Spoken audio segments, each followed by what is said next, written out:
Today we will discuss 10 MCQ question answer for the upcoming competitive examination right LEL, SEL, VEL and TBC. So the first question is what is the formula of the dynamic induction motor EMF. मतलब dynamic induction जो motor है उसका जो formula है वो क्या है.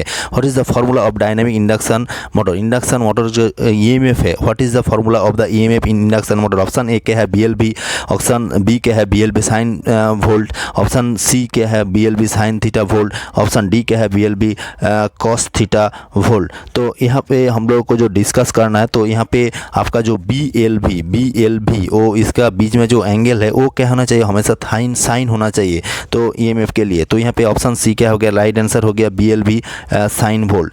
तो और हम लोग नेक्स्ट क्वेश्चन डिस्कस करेंगे. We will discuss the next question. So next question क्या है, which is used to find the direction of the magnetic field. मतलब मैग्नेटिक फील्ड हम लोग जब देखेंगे और हम लोग जब कैलकुलेट करेंगे तो हम लोग को उसमें कौन सा रूल यूज करना है. तो for the calculation of the direction of magnetic EMF तो which rule we should used. तो ऑप्शन ए है कॉक्सस्क्रू रूल, ऑप्शन बी है right hand palm rule, option C क्या है फ्लेमिंग लेफ्ट हैंड रूल, तो ऑप्शन डी क्या है Fleming right hand rules. तो यहाँ पे राइट आंसर क्या होना चाहिए, तो राइट आंसर होना चाहिए आपका राइट हैंड प्लम रूल. तो ऑप्शन बी क्या हो गया आपके लिए राइट आंसर हो गया. So right answer is option B.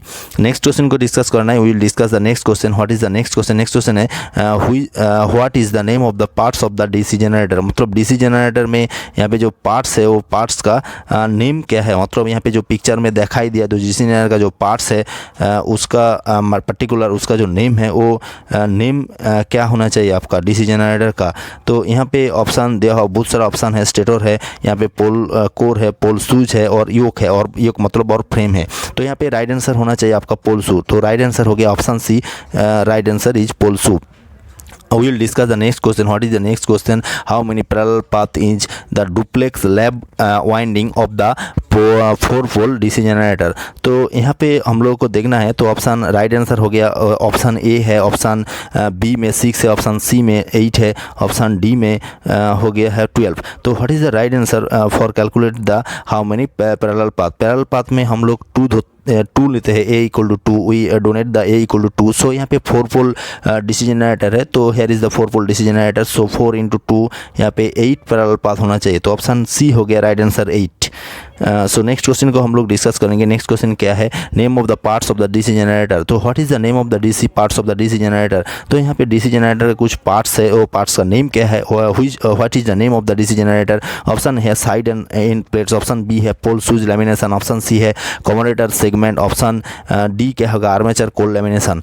तो राइट आंसर क्या होना चाहिए. तो यहाँ पे जो है ये है आर्मेचर सेगमेंट हम लोग दिखाई दे रहा है. तो we see the armature segment. तो राइट आंसर होना चाहिए option C commutator segment. So here is the right answer is commutator segment. So we will discuss the next question. Next, what is the next question, how interpoles are connected in DC generator. तो how we can connect the interpoles in the DC generator. Option है in series with armature, option B है in parallel with armature, option C क्या हो गया आपका in series with the sun field, and option D here is the option D is the parallel of the sun field. तो we know that always we connect the sun field series with the armature. So right answer हो गया option A. Here is the right answer option A in the series with the armature. So what is the next question. Next question is